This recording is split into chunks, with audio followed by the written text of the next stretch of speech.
God is good. All the time. All the time. God is good. Palakpakan po natin ang Panginoon.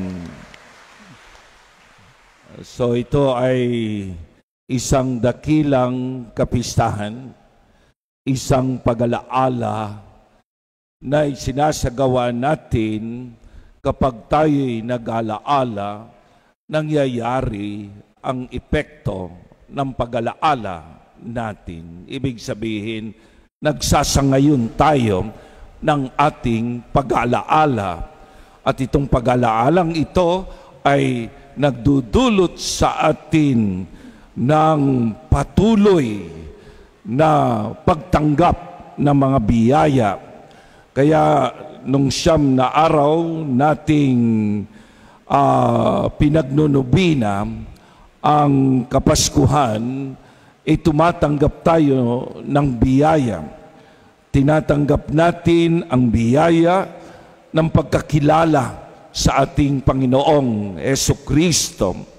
So napaka-importante noon kasi magbabago lamang ang buhay natin kung tayo ay nagkakaroon ng malalim na pagkakilala sa ating Panginoong Diyos. So malinaw na malinaw ang ating binasa, inulit uli sa atin ng simbahan kung sino si Jesus batay sa ating pananampalataya na binuksan sa atin hindi lamang ng anghel ng Diyos Ama rin. Diba? Sinabi ng Ama, ito ang pinakamamahal kong anak na lubos kong kinalulugdan, the only begotten Son. Hindi siya ampon, hindi dahil siya ay mabait na Panginoon, mabait na tao, ay ginawa siyang anak. Hindi po iyon. Nabasa po natin at narinig natin, sinabi, ang salita ay kasama na ng Ama, nasa kaibuturan ng Ama, nasa kaloob-looban ng Ama ang salita. At ito ay naging taong sa pamamagitan ng banal na Espiritu. Siya ang gumawa at arkitekto ng lahat kung paano naging tao ang anak ng Diyos sa sinapupunan ng ating mahal na ina. Ito yung ayaw na ayaw marinig ng iglesia na napakalinaw naman ng iglesia. Ayaw na ayaw nila ito na itinatanggi nila pero napakaliwanag sa Biblia na ang salita dati na ang Diyos ay nagsasalita sa sangkatauhan at itong salitang ito ay naging tao at ito ang kanyang bugtong na anak. So, kaya lang talagang napakahaba ng panahon na inihanda ng Diyos para maliwanagan. Kasi kung ang ating Panginoon ay bigla na lamang pumunta dito sa pamamagitan ng mga magic, siguro walang katuturan ang kanyang pagtungo. Matatakot lamang ang mga tao at agad makalilimot. Hindi katulad ng kasaysayan. Napaka-importante ng kasaysayan. Kaya inihanda ng Diyos libo-libong taon buhat noong si Eva at si Adan ay nagkasala, pinalayas sa paraiso, pinaalis sa paraiso, at ang tao ay nadamay, ang mga anak ni Eva ay nadamay, tayong lahat iyon, na wala na tayong karapatan at parang natanggal sa atin ang pagiging anak ng Diyos. Diba?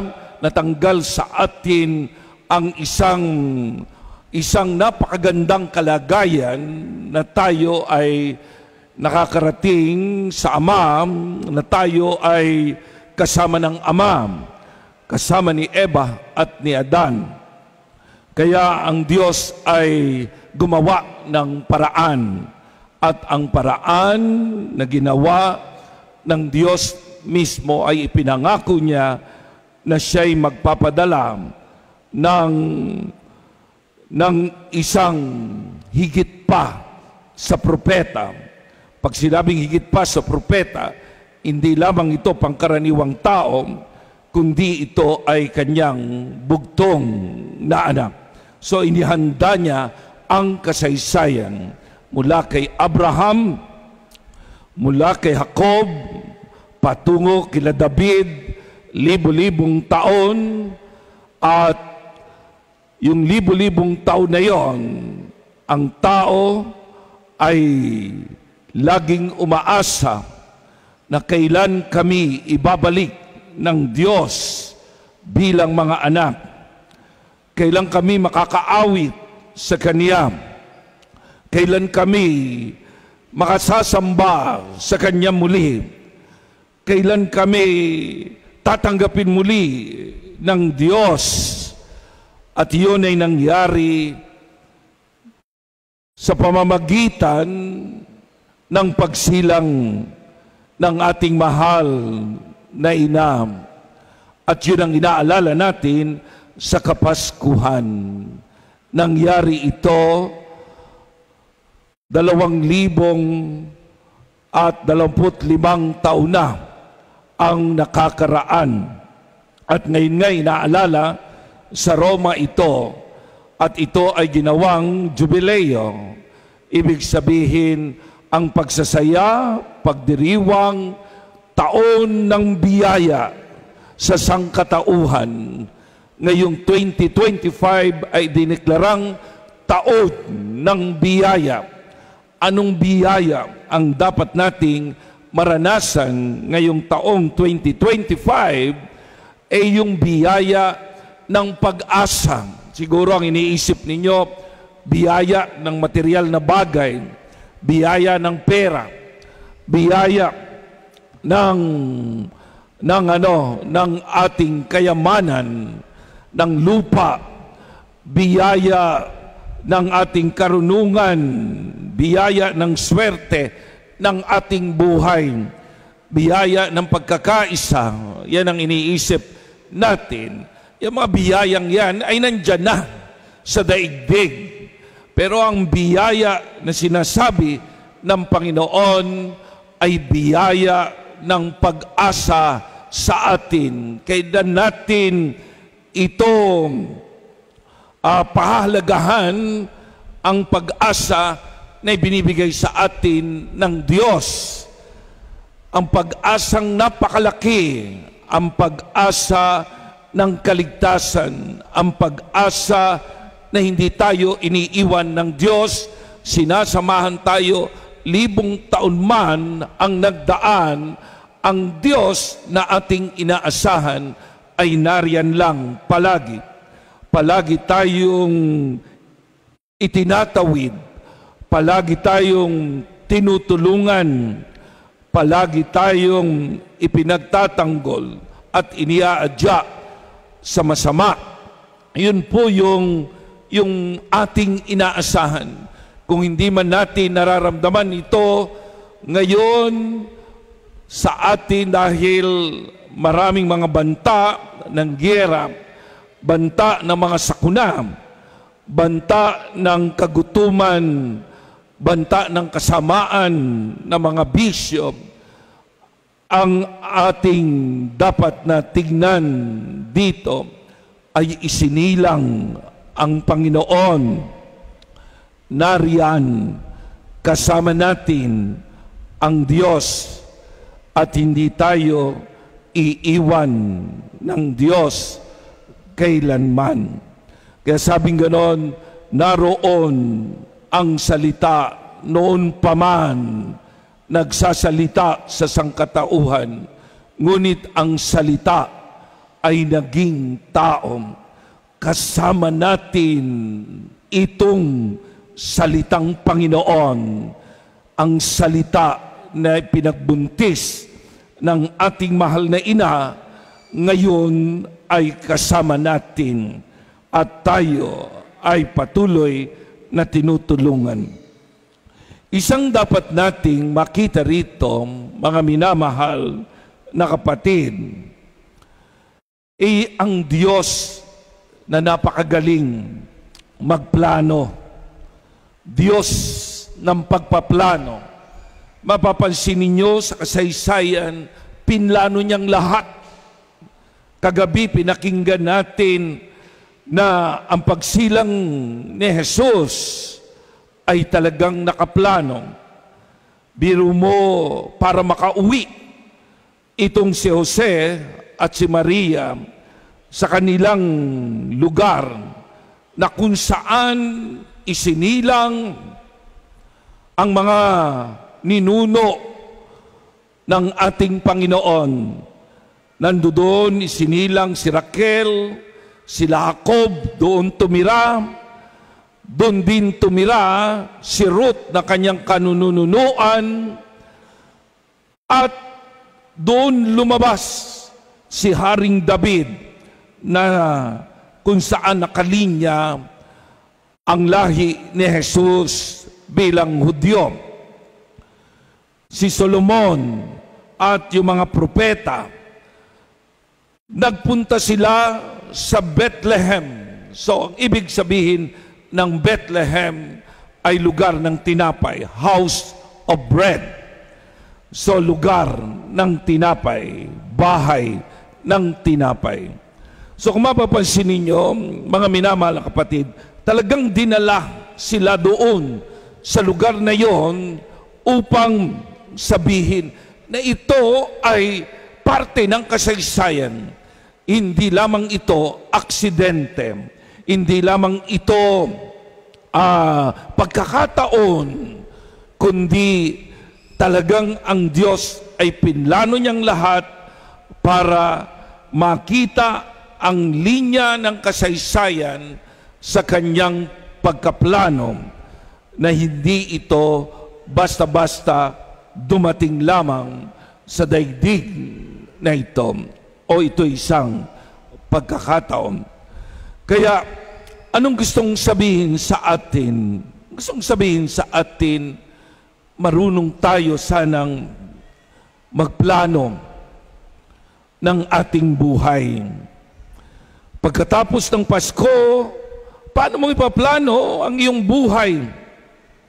Lalong-lalo na sa kabataan, sa atin. Hindi yung basta-basta na ikaw ay dadaan lang sa daigdig na ito, kakain sa daigdig na ito, magkakasakit, o kaya mamamatay, mawawala, at wala na.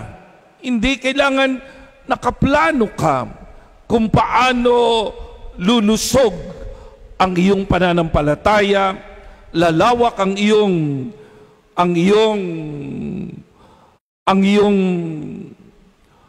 kaalaman sa Diyos. Paanong lalaki ang pananampalataya ng ating pamilya? Minsan napakahirap. Ang dami-dami dito sa Punturin, sa Langka, sa Lawang Bato at sa buong daigdig. Ang mga tao hindi pinaplano kung paano mag-grow sa kanilang pananampalataya. Maraming mga tao ang hindi nagpapabinyag o kung saan-saan nagpapabinyag. Merong mga tao na hindi man lang nagpapakumpil. Merong mga tao na hindi man lamang nagpa-first communion ng kanilang mga anak, hindi inaasikaso.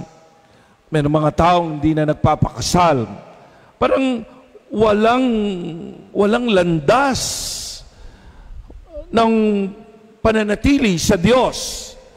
Walang landas na tinatahak upang lumago ang pananampalataya. Ito yung isang malaking problema sa atin. Mabuti pa ang pag-aaral ng bata na ipaplano mo. Yung iba sa ating nasa pamilya, gustong-gusto natin na makapagtapos ng pag-aaral. Gusto natin ang bata ay may pinagdaraanan na magagandang mga bagay, mga successes sa kanilang buhay. Pero tayo parang walang plano para sa ating pananampalataya. Pinababayaan lang natin kung ang ating mga anak minsan o ang ating pamilya, bahala na kung mapalapit sila sa Diyos o hindi. Dumating na ang Diyos dito, siya na ang naglapit ng kanyang bugtong na anak. Lumapit na si Jesus, lumakad na sa daigdig na ito, pinuntahan na ang mga bayan-bayan at ginawa niya na ang lahat. Tumawag na siya ng maraming mga tao, maraming strategy na ang kanyang ginawa. Pero ang mga tao, minsan o karaniwan, wala pa ring pagmamahal sa Diyos na lumikha. Walang programa, walang plano. Miski ang pagsisimba, minsan o karaniwan, ay hindi na natin binibigyan ng pansin. Marami lamang ang nagsisimba tuwing mga mahal na araw, tuwing magpapasko. Pero ang ating pamilya ay hindi natin ini-educate, hindi natin sinasanay na maging tapat sa pananampalataya sa pamamagitan ng katapatan sa pagsisimba, katapatan sa pagsamba sa Diyos. Hindi ba napakaganda sa ating buhay? Tayo ay tapat. Umuulan man, bumabagyo man, kung bagyong-bagyo naman, okay lang na wala tayo sa simbahan. Kung tayo ay nanganganib ang ating buhay, kung may sakit tayo, may panganib, pero yung lagi tayong wala sa simbahan, hindi ba malaking kawalan yon sa iyong pamilya, lalong-lalo na sa mga batang maliliit na hindi masasanay sa pagsamba, sa pagharap sa Diyos. Kaya ang sabing ganun, ano daw ba ang pag-asa? Ano nga ba ang inaasahan mo? Ang inaasahan mo ay si Kristo. Paano mong sinasamba? Paano mong pinamamalagi ang pag-asang ito sa iyong buhay? Paano mong pinaglilingkuran ang pag-asa? Minsan nakakatakot, sabing ganon, darating daw ang panahon na mauubos ang mga may edad, mawawala. Pero yung ating mga anak, nandiyan sila sa daigdig, pero wala sila sa lugar na uwian ng mga Kristiyano, ang simbahan, kasi nawala na sila ng pagsaksi sa pananampalataya, ng pagsaksi sa kanilang inaasahan, yung kanilang pag-asa. Yun po yung gustong sabihin dito. Kaya nga, ang Santo Papa ngayon ay nagbukas siya ng pinto, ng Holy Door, para sabihin, pahalagahan ang inyong inaasahan. Pahalagahan ang pag-asa ninyo. Huwag lang umasa sa inyong mga pangarap dito sa daigdig. Huwag umasa lamang sa material na bagay. Huwag umasa sa politika. Huwag umasa sa pangkabuhayan at kulturang pumapasok sa atin. Umasa tayo sa inasahan ng sandaigdigan noon pa man. Walang dilit iba, kundi ang ating Panginoon, ang Diyos na naging tao. Yun po yung gustong sabihin sa atin. At sana, yun, tignan natin ang ating buhay tingnan natin ang ating ugali, tingnan natin ang ating relasyon sa isa't isa, tingnan natin ang ating pamilya sa taon na ito. Kanina bumati ako, Merry Christmas and Happy New Year kagad. Hindi ko pinag-iwalay yung Christmas at New Year. Bakit hindi ko pinag-iwalay yan? Kasi magkasama yan. Sana sa susunod na taon, nagbago tayo. Nag-celebrate tayo ng Christmas ngayon. Sa susunod na taon, sana may pagbabago sa ating pag-uugali, sa ating buhay, sa ating relasyon sa isa't isa, sa ating pamilya. Yun po yung gusto kong sabihin sa inyo. Yung naaapektuhan dapat ang inyong pamilya ng inyong pananampalataya. Kung mapapansin natin sa iba pang mga pagbasa, nung isinilang si Jesus, yung mga anghel ay nagpanik-panaog. Ang gandang pagnilayan yun. Kaya nga si Maria ay binulay-bulay niya sa kanyang puso. Ang nakita niya na bukas ang langit. Sapagkat dumating na sa daigdig itong si Jesus. Ngayon, paano tayo naapektuhan ng dumating? Buhat dun sa walang hanggan. Buhat sa walang hanggan, pinasok na ang daigdig ng Diyos. Kasama na natin siya. Ang Espiritu niya ay naririto sa atin. Paano tayong naapektuhan ng kanyang Espiritu? Diba? Yung pagbubukas ng langit sa atin, napakaganda nun. Ibig sabihin, tayo ay bukas na rin. Bukas na ang ating isip at puso na may Diyos. Ito yung ating pag-asa. Ito yung ating inaasahan. Kung ilalagay ng tao ang kanyang pag-asa sa material na bagay, sa daigdig na ito ay kalungkutan at kapahamakan ang pwedeng mangyari sa kanya. Kaya ang Diyos ay pumunta rito upang maging pag-asa ng sangkatauhan. Kaya nga kung mapapansin ninyo, doon sa ating kamanlalakbay, yun po yung pinakatema ng taon, kamanlalakbay ng pag-asa.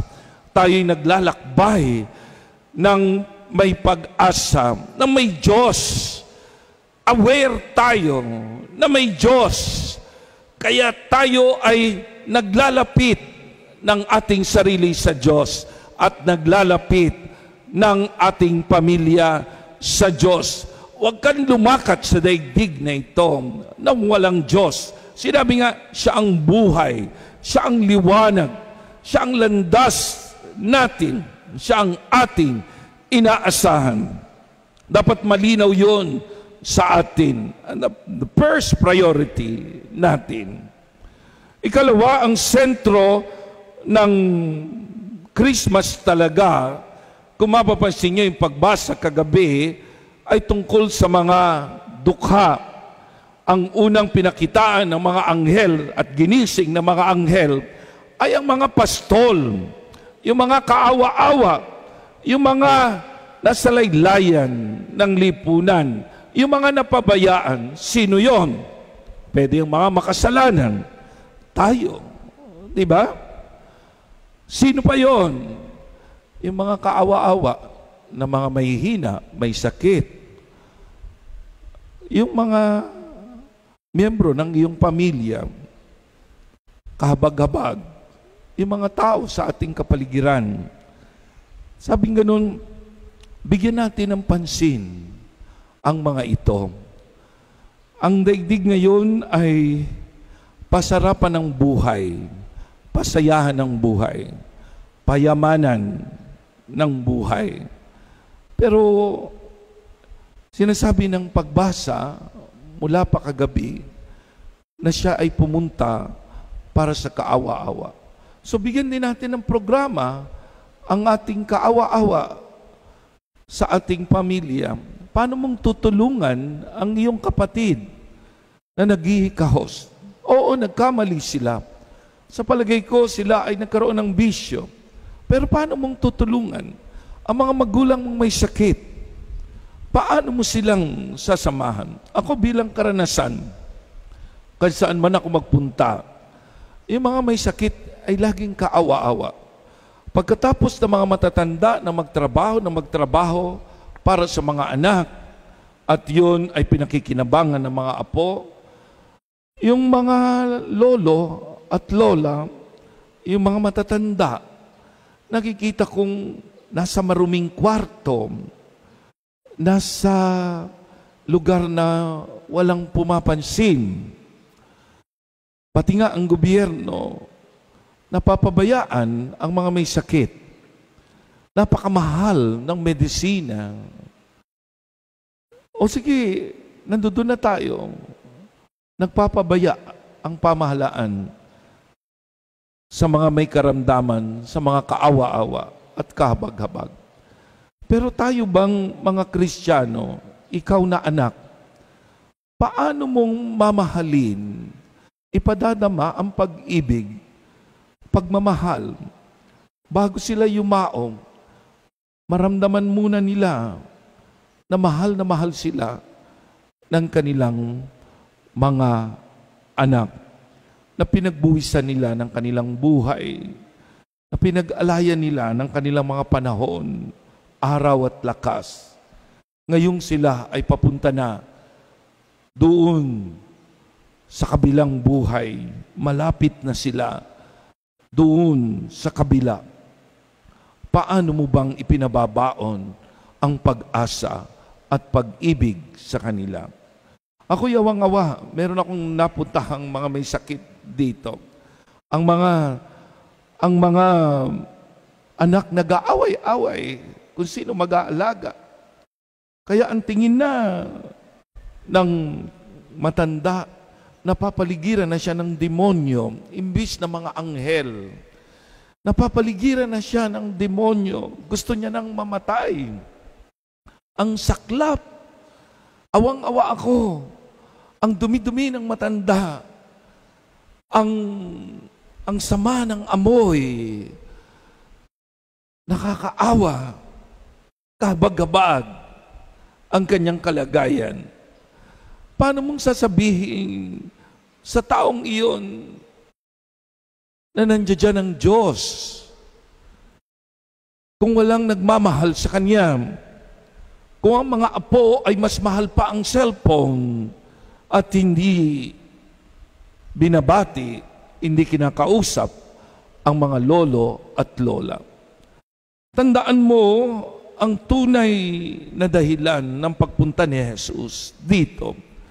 Una sa lahat ay sa mga kaawa-awa at kahabag-habag. Sana tayo din ay katulad ni Jesus, magbigay man lang ng konsolasyon sa mga taong mahihina, kaawa-awa at kahabag-habag. Yun po lamang ang gustong sabihin sa atin. Kasi minsan, ang daming explanation ng Christmas, ang daming gustong sabihin. Simple lang, ang Christmas ay tanong lang sa atin, naapektuhan ka ba ng kanyang pagdating? Nagbabago ka ba? Lumalakas ba ang iyong buhay, pananampalataya at pag-asa ng Diyos ay kasama mo sa daigdig na ito at hindi ka iiwan? Pangalawa, marunong ka bang magmahal katulad ng pagmamahal ni Jesus sa mga kaawa-awa at kahabag-habag? Kaya sabing ganon, dapat maging kamanlalakbay ka ng pag-asa. Nararamdaman ng iyong anak, nararamdaman ng iyong kapatid, ng mga tao na ikaw ay tagapagbigay ng pag-asa sa sangkatauhan, lalong-lalo na sa mga mahal mo sa buhay. Sa ngalan ng Ama, at ng Anak, at ng Espiritu Santo. Amen. Ngayon naman, ang ating mga pangailangan ng ating hilingin habang inaawit natin ang alam kong may magagawa ang Diyos.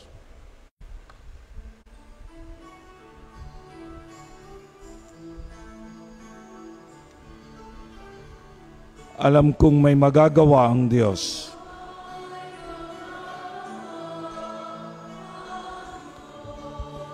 Alam kong may magagawa ang Diyos.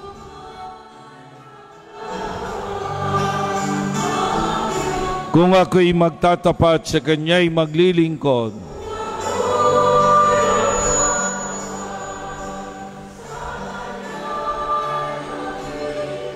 alam kong may magagawa ang Diyos. Itaas natin ang ating kamay. Alam kong diringgin ng Diyos ang samo ko. Alam kong diringgin ng Diyos ang samo ko.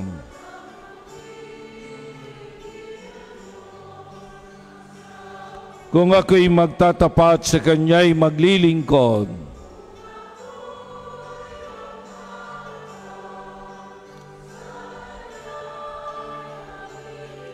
alam kong diringgin ng Diyos ang samo ko. Iyam natin ang awitin. Panginoon naming Diyos, salamat po sapagkat ang iyong bugtong na anak ay iyong ibinigay para sa amin bilang pag-asa at aming kaligtasan. Salamat po sa lahat ng binigay mo rin sa amin, ang aming pamilya, ang aming buhay, ang aming kabuhayan, ang aming relasyon sa isa't isa. Salamat po, maraming bagay kaming tinanggap sa iyo. Pero Panginoon, tulungan mo kami na mapagyaman namin ang aming pananampalataya sa iyong anak na si Jesus. Tulungan mo kaming mamahal siya, mapahalagahan siya. Tulungan mo kaming gawing tunay na pag-asa ng aming buhay, ang iyong anak na isinilang. Panginoon naming Diyos, ngayong darating na ang 2025 na taon, ipinagdarasal namin ang aming mga pangangailangan. Alam mo ito, nandito ito sa aming mga puso. Ang isinisigaw ng aming mga puso, sana ang aming pamilya ay maging makadiyos. Ang aming pamilya ay marunong magmahal sa iyo. Ang aming pamilya ay marunong magpahalaga sa isa't isa, lalong-lalo na sa mga kaawa-awa at kahabag-habag. Tulungan mo kami sa mga pangangailangan namin. Tulungan mo kami sa mga problema ng relasyon. Nagmamakaawa kami, Panginoon. Tulungan mo ang bawat pamilya. Pinagdarasal din namin ang mga may karamdaman, inaalala namin sila ang mga may sakit, ang mga nagpapadasal sa amin. Salamat po, Panginoon. Salamat po. At buhay kami. Salamat po. Alleluia, alleluia.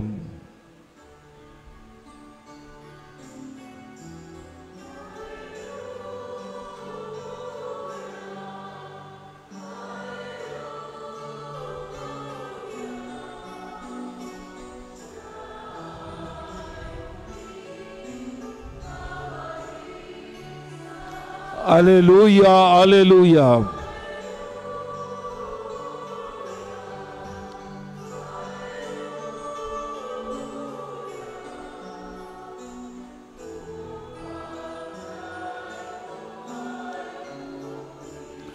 Sabihin mo sa katabi mo, merong magandang mangyayari sa iyo.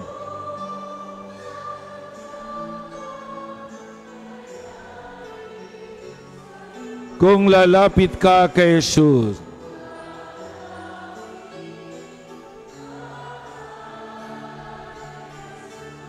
sabihin mo, merong magandang mangyayari sa iyo.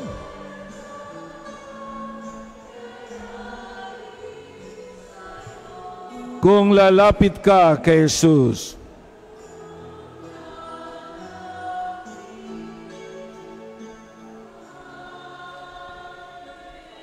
Salamat po, Panginoon. Salamat po.